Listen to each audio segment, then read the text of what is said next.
Nadeska was a normal girl, almost as normal as any 7-year-old girl.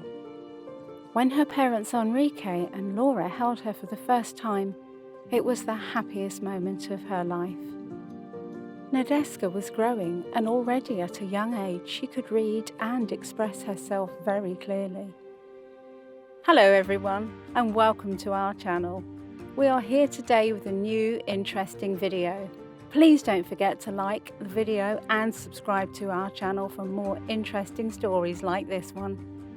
Nadeska wasn't like the other kids who had to repeat a word or phrase twice before completing the sentence. Her thoughts, like those of any child, were clear as water, but also they were bathed in incredible compassion. If she saw someone was begging in the streets, she immediately asked her mother, "You say that people are poor because they didn't study, but then what did they do with their time?" "They dedicated themselves to lose it in gambling or wanting to make quick and easy money," her mother replied. "No, I don't think so, Mum. They were probably doing something that was really important to them." Although her parents wanted to explain how the world worked, for Nadeska, everything had its own compassionate logic. Her teachers, however, were also delighted with the girl, as she was a quick learner and was kind to her classmates, even though they did not have the same sympathy. Due to her subtle personality and her total lack of cruelty or anger, the other children looked on her as if she were a peacock, with a mixture of curiosity and rejection. She didn't even bother when one of those kids in the classroom decided to stick gum on her hair. She just took a pair of scissors and cut the strand that was tangled. Her mother, Laura, obviously shouted and demanded from the teacher that the boy apologize in front of her and her daughter. But Nadeska said it was fine, because maybe he just wanted to see her upset, and since it didn't work, he wouldn't do it again. This was the girl's personality. But things started to get weird when she went to summer camp at the age of 8. Her parents thought that in a safe and secure environment, albeit not as strict as school, she would have the opportunity to make friends. Things seemed to be going well. Nadeska was excited, and when she called her mother that night, she told her that she was happy and she had made a couple of friends. At the end of the 4 weeks of camp, Nadeska returned home very excited and with a number of several girls she had befriended. Still, there was a small detail that they didn't pay much attention to. Her parents noticed that the girl had several bruises on her legs and arms. The bruises were large, but they attributed it to the sports activities of the camp. They decided to ignore them and heal them with ointment and creams. But after 2 weeks at home, the bruises and marks didn't go away. In fact, they got worse and bigger. Laura was beginning to worry, because in addition the girl complained that she woke up sore and very sleepy, as if she weren't getting enough rest. "Enrique, the girl says that she doesn't sleep well, and that her legs hurt in the morning. She feels tired as if she didn't sleep well." Enrique replied, "But could it be because she runs a lot in the day during school? Or maybe she came with an injury from camp and we didn't realize it." Laura agreed. "We're going to take her to the doctor. Maybe it's because of her growth and we are not aware."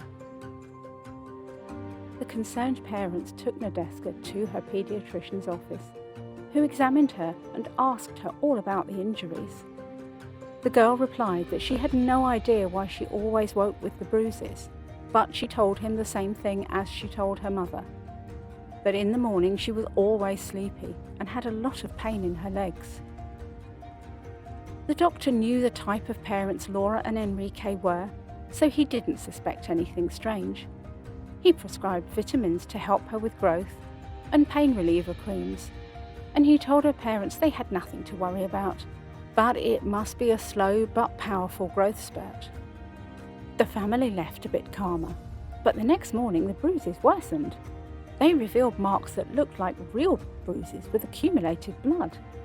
Her teachers, noticing that, immediately took Laura aside to ask about the girl's condition. "Why does Nadeska have such horrible bruises? Did something happen at home, madam?"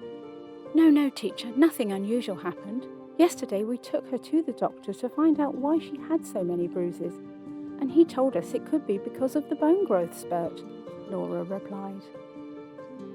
"Well, that doesn't seem like a normal process. Why not take her to a specialist?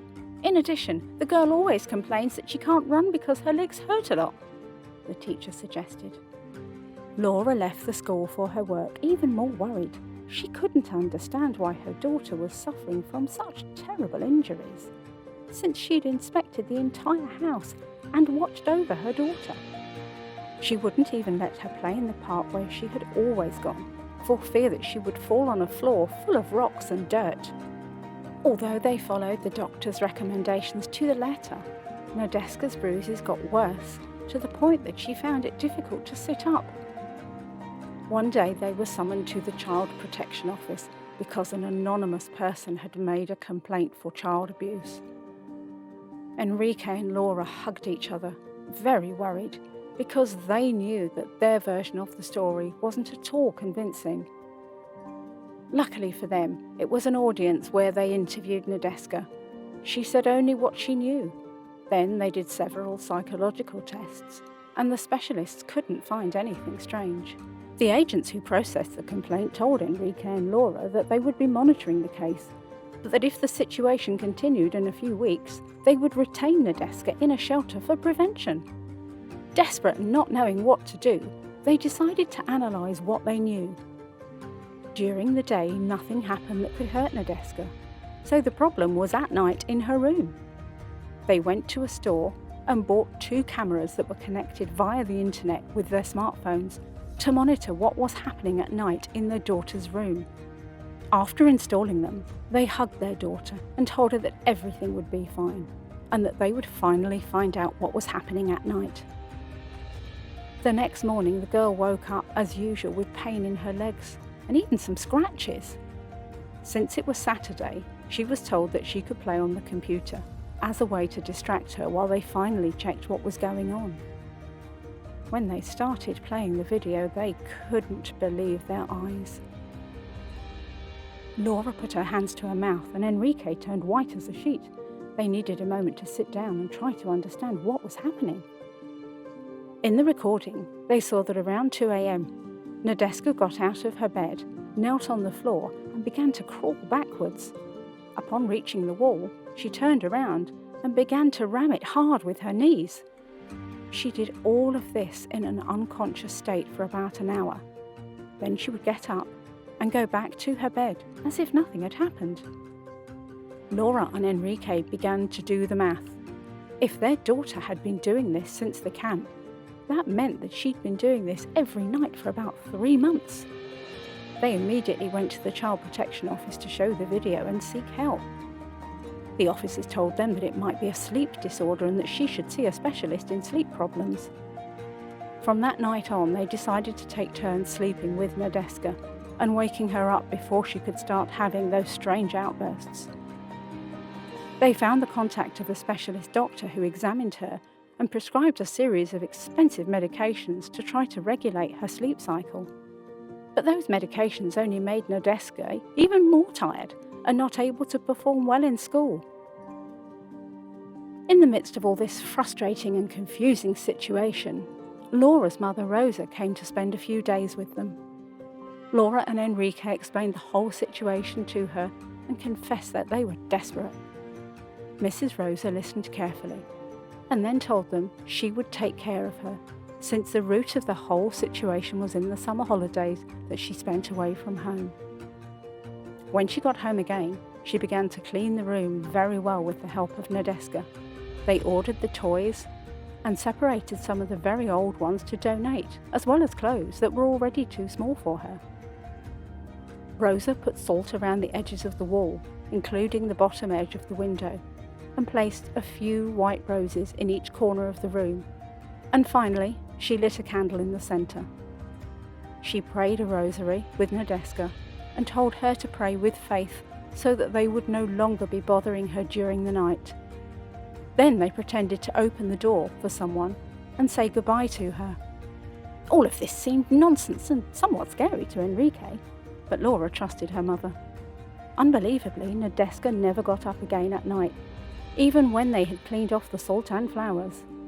It was never known exactly what happened, but Mrs. Rosa secretly told her granddaughter that she should be careful to whom she offered her friendship, because in this world, envy always gets sheltered in people's hearts.